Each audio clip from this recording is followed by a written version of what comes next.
Hi, I'm Bob Resselman, and in this scenario, I'm going to show you the basics for understanding Kubernetes role-based access control.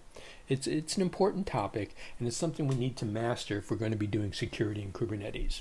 This scenario is divided into 13 steps. Step 1, we're going to clone the source code from GitHub. And then I'm going to give you a bit of the background theory behind RBAC.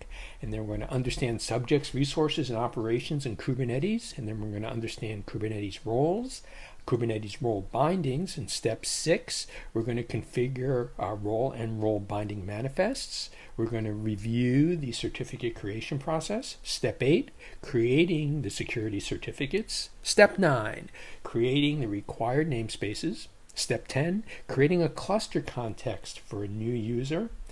Step 11, creating roles and role bindings for that user. In step 12, we're going to verify that RBAC is up and running. And then finally in step 13, I'm going to show you how to create a role and role binding for a group. So, given what I just told you, let's get started.